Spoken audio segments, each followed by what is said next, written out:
Ya, ahora sí tenemos la motilidad uterina, varían en diferentes fases del ciclo menstrual y también en las diferentes durante el embarazo. Las células endometriales del fondo uterino actúan como marcapaso, pero este marcapaso es regulado por hormonas sexuales. O sea, tenemos en este cuadro los receptores autonómicos. Los alfa 1 a nivel de útero producen contracción uterina y los beta 2 a nivel de útero producen relajación uterina. Entonces esto es para mantener el equilibrio. Los receptores endógenos, por ejemplo, los estrógenos y las progesteronas. Los estrógenos tienen más poder de tipo contractura y la progesterona no. Después tenemos los autócrinos. Tenemos dos clases. Uno, las prostaglandinas, especialmente la PG1, y otra, la oxitocina, que es una hormona que se libera en la parte posterior de la hipófisis. Entonces, tenemos en todo caso la oxitocina, la ergometrina y análogos de prostaglandina, que son los fármacos que estimulan el útero. O sea, cuando yo deseo estimular el útero, generalmente puedo usar oxitocina, ergometrina, prostaglandinas, pero cada uno de estos tiene sus lugares de aplicación, no es en todas las digamos, en todo el proceso, en cualquiera de los procesos, uno tiene su indicación específica cada uno de ellos. Tenemos, por ejemplo, hemos puesto la motilidad uterina, esa respuesta fisiológica en el útero, varía en las diferentes fases del ciclo menstrual, ya mencionamos. Ya tenemos que en el fondo del útero tienen un marcapaso. La actividad de estos marcapasos se regula por las hormonas sexuales. Entonces, los movimientos uterinos disminuyen al comienzo del embarazo debido a que los estrógenos, potenciados progesterona, hiperpolarizan las células endometriales. Al final de la gestación vuelven a aparecer y aumentan la fuerza y frecuencia. O sea, al comienzo poquito de contracciones, pero después prácticamente se anulan, en otras palabras, con los progestágenos, y al final de la gestación ya nuevamente se activan. La regulación autonómica es sistema nervioso simpático, alfa 1, contracción, beta 2, relajación. Y hay regulación por mediadores autócrinos. Las prostaglandinas incrementan ¿cómo se llama? Las contracciones uterinas, la oxitocina, y la regulación endocrina progesterona induce efecto inhibitorio de hiperpolarización, o sea, disminuye, y los estrógenos promueven la contracción. Entonces, estos promueven contracción y estos inhiben la contracción por hiperpolarización. Luego tenemos en este cuadro los estimulantes uterinos, la oxitocina. La oxitocina actúa en respuesta a la estimulación del cervix o la vagina o succión del pezón. ¿Cómo actúa? Acá está cómo actúa, según el receptor acoplado a proteína G, contracción del miometrio, aumento de producción local, o sea, lo que actúa es, aumenta de producción también la oxitocina, aumenta la producción local de prostaglandinas. Y esta acción de las prostaglandinas es dependiente de estrógenos. En el posparto inmediato, además de la oxitocina de producir contracción y de aumenta la producción de prostaglandinas, en el posparto inmediato causa contracciones rítmicas de los vasos sanguíneos y disminuyen el flujo sanguíneo uterino. Entonces, disminuyen el flujo sanguíneo también. Pero también tienen otro efecto a nivel de las células perialveolares, a nivel para la salida de la secreción láctea. Entonces, este es un mecanismo de acción. Contracción del miometrio, aumento local de prostaglandinas, contracciones de los vasos sanguíneos para evitar disminución del flujo sanguíneo. Podemos ver en esta lámina acá la oxitocina a nivel de contracciones uterinas para la eyección de secreción láctea. Cuando la oxitocina se da en dosis altas o nos pasamos de dosis, ya no solo tiene efecto citóxico, sino tiene efecto de hormona antidiurética. Esta es una de las dos reacciones que se pueden producir. La farmacocinética de la oxitocina generalmente no se puede administrar por vía oral, generalmente es por vía parenteral, cualquiera de las vías, en bolo y también por vía intranasal y sublingual. Se metaboliza a nivel hepático. ¿Cuáles son las indicaciones terapéuticas de la oxitocina? 1. Inducción del parto. Inducción del trabajo parto. 2. Acentuación del trabajo de parto, que significa prácticamente que el trabajo parto durante el trabajo hubo contracciones, pero después se agotó la señora, la paciente, y prácticamente que ayudarle, o sea, para acentuar el trabajo parto. En caso de inducción del trabajo de parto, es en el contexto, de que, por ejemplo, no hay contracciones y hay rotura prematura de membranas sin contracciones. En casos de preeclampsia también se induce el embarazo, el diabetes y embarazo prolongado. Y acá, una cosa es embarazo prolongado, significa que se haya pasado de las 37, 38 semanas. Y otra cosa es trabajo de parto prolongado. Entonces la oxitocina sirve para inducción del trabajo y para acentuación del trabajo de parto. Y en alumbramiento, prevención y manejo de hemorragia postparto, porque ya hemos dicho que actúa a ese nivel, actúa con vasoconstricción de los vasos. Y además, cuando hay dificultad de la eyección láctea, también intranasal o sublingual, se puede. Esas son las indicaciones de la oxitocina. Tenemos además la carbetoxina, que es un análogo de la oxitocina, que se utiliza para prevención y manejo de atonía uterina y hemorragia postparto. O sea, no se utiliza para inducción, trabajo parto prolongado, ahí solo usa. Esto se utiliza para atonía uterina y hemorragia postparto. En esos casos se puede usar la carbetoxina o la citrona.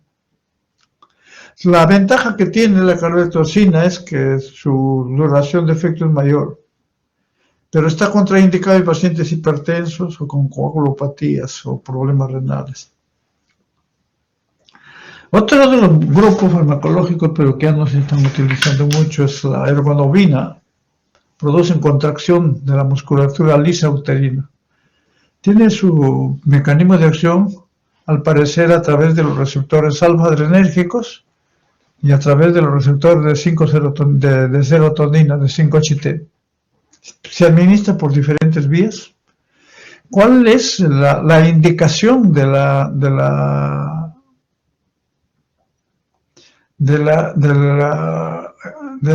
ergometrina? Prevención y tratamiento de hemorragia postparto y posaborto debidas a atonía uterina o subinvolución. No se indica para inducción, no se indica para parto prolongado, o sea, solamente para hemorragia postparto se indica esto. Reacciones adversas pueden provocar vómitos y además producen también vómitos porque actúan sobre los receptores D2 en zona gatillo, liberan dopamina.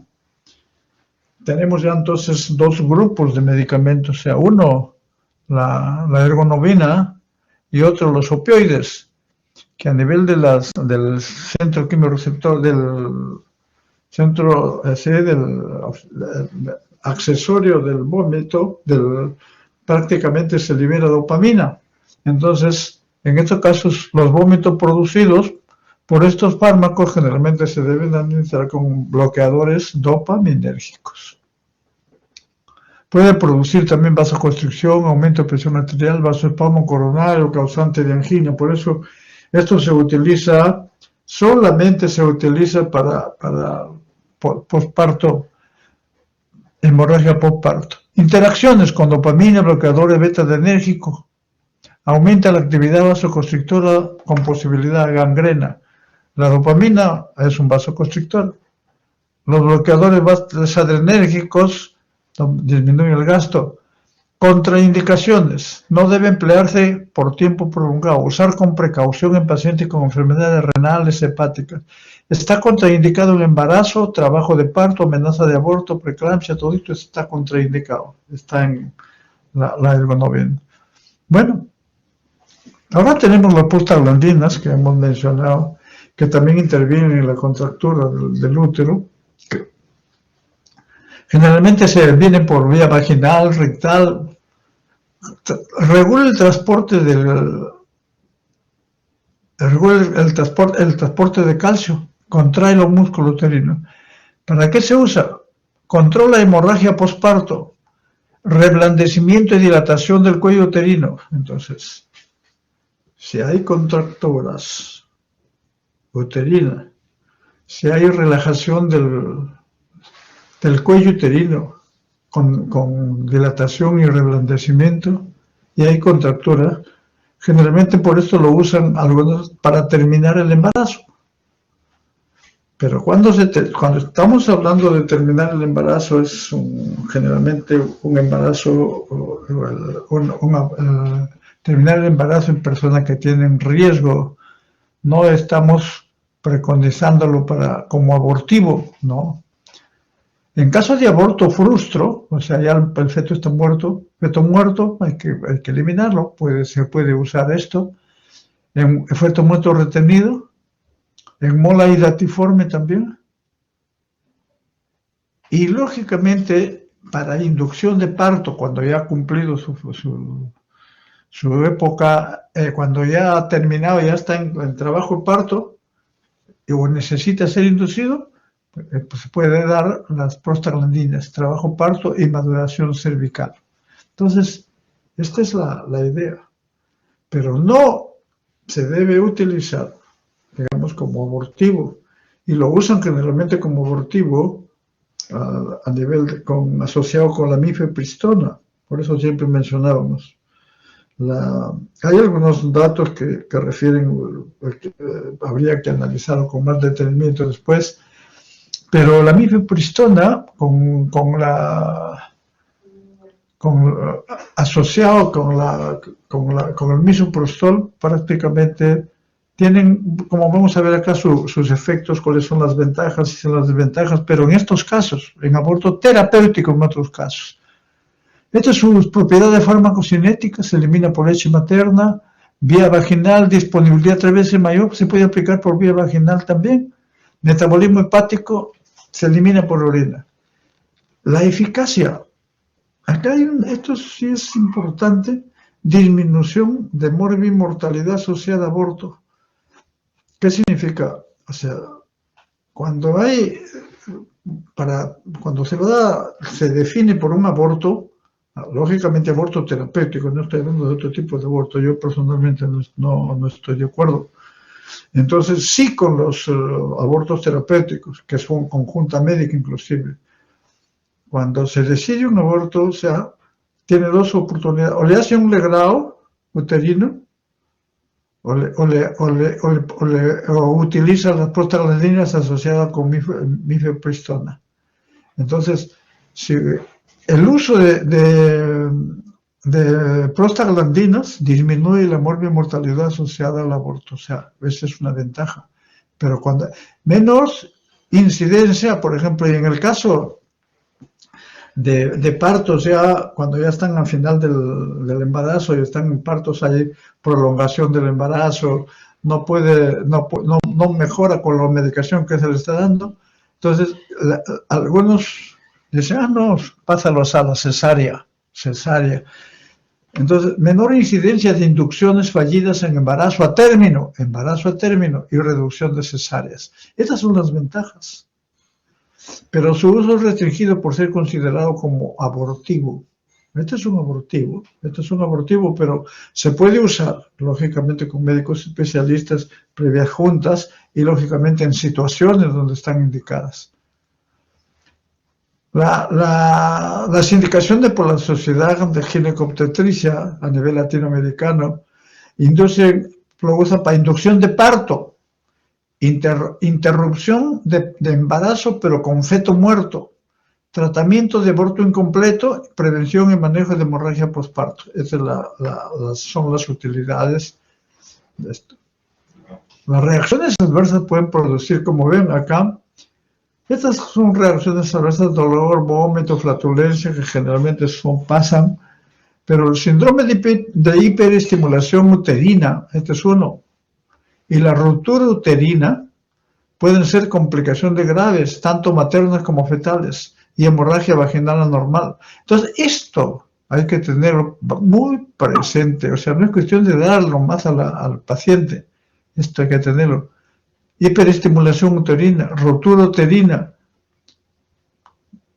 hemorragia y hemorragia vaginal. Y por otro lado, si bien es cierto que son menos, esto es más frecuente, estas reacciones adversas son más frecuentes, pero estas son menos frecuentes, pero más graves inclusive. Embolia de líquido amniótico, desprendimiento prematuro de placenta y hemorragia postparto. Y es teratogénico, menos del 1% de los fetos, pero es teratogénico también. Tenemos el carbopros, la trometamina, es una prostaglandina G2 alfa, uso hospitalario y administración intramuscular. En hemorragia postparto nomás se utiliza, nada más. Ahora tenemos los relajantes uterinos. Los relajantes uterinos generalmente tienen los agonistas beta-2 adrenérgicos, bloqueadores de calcio, sulfato de magnesio,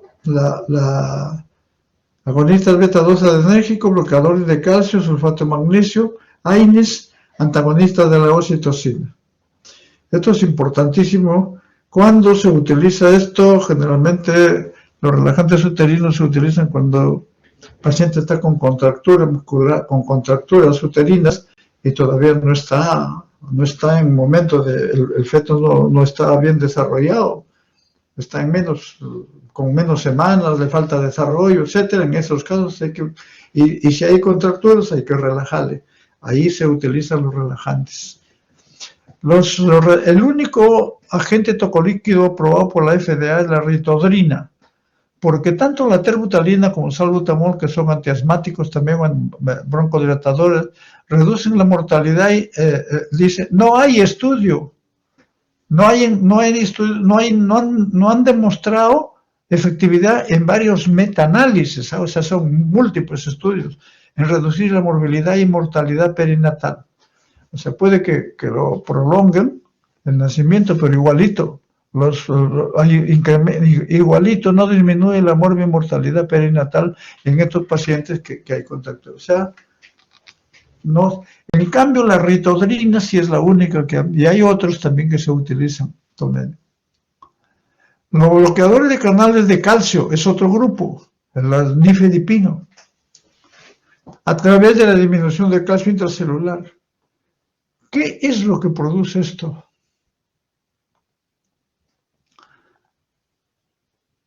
Retardo hasta 7 días, pero no como esto, sino con disminución del riesgo relativo del distrés respiratorio, enterocolitis necrotizante del recién nacido, hemorragia intraventricular cerebral y ictericia neonatal.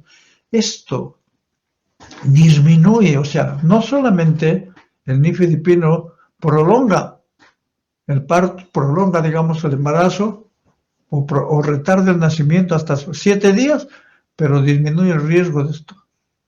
Entonces, considerado como tocolítico de elección a baja dosis,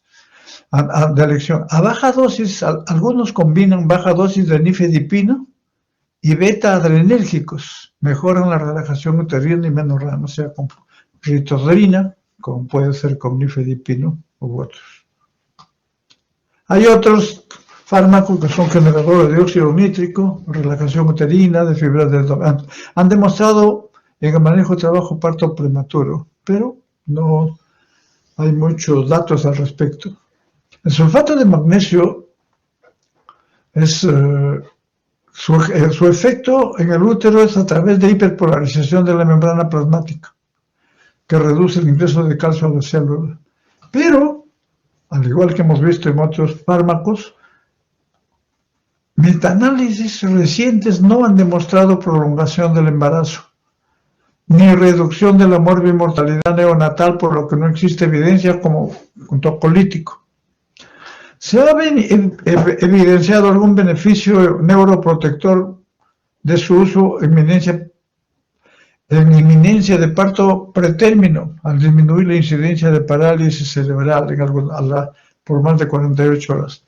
Pero generalmente ya no se utiliza mucho. Tenemos los agonistas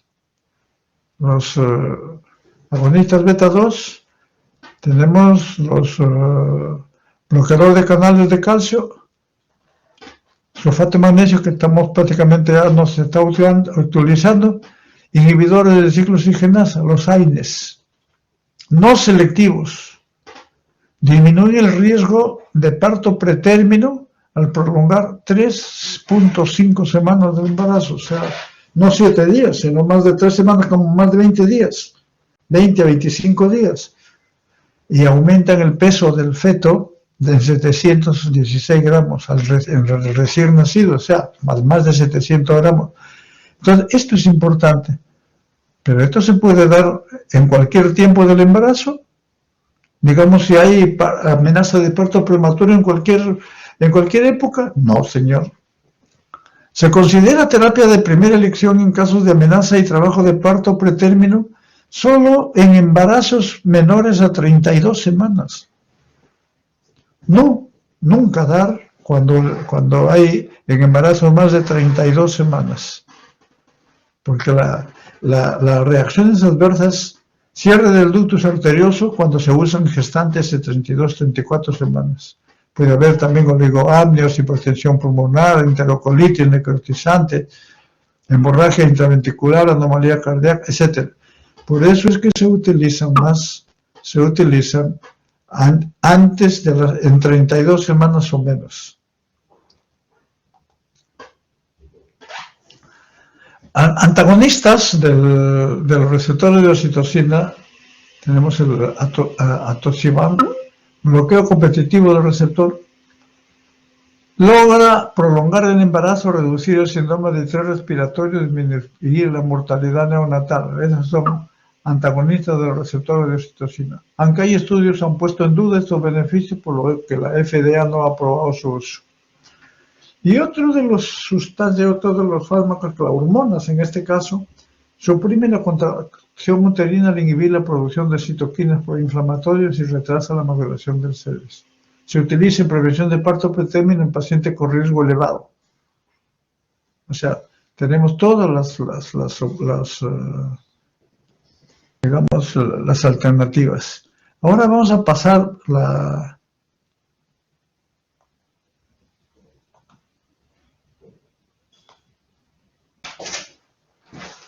Bueno, vamos a empezar Ahora vamos a ver el otro tema, es la farmacología de las hormonas tiroideas. Podemos ver aquí en esta lámina, bueno, esto es anatómicamente, ya usted lo conoce, la glándula tiroides, las paratiroides. Las hormonas tiroideas que se secretan en la glándula tiroides, en la tiroides se secretan 3 hormonas. Una es la triodotironina, que es la T3, en menos porcentaje, y en mayor porcentaje la tetraiodotironina, que es la T4. Acá tenemos los requerimientos diarios de yodo. Entonces, ¿cómo intervienen estas hormonas? Como vamos a ver luego ya con más detenimiento o con más profundidad, son esenciales para el crecimiento y desarrollo normales, principalmente en el sistema nervioso central. E importantes, o sea, crecimiento y desarrollo del sistema nervioso central, importante para el control del metabolismo energético, control a nivel cardiovascular de la frecuencia cardíaca, presión arterial. Y lógicamente pues, existe un mecanismo de autorregulación, como vamos a ver en la otra lámina también, con la tirotrofina y la TSH. Sí, la TSH.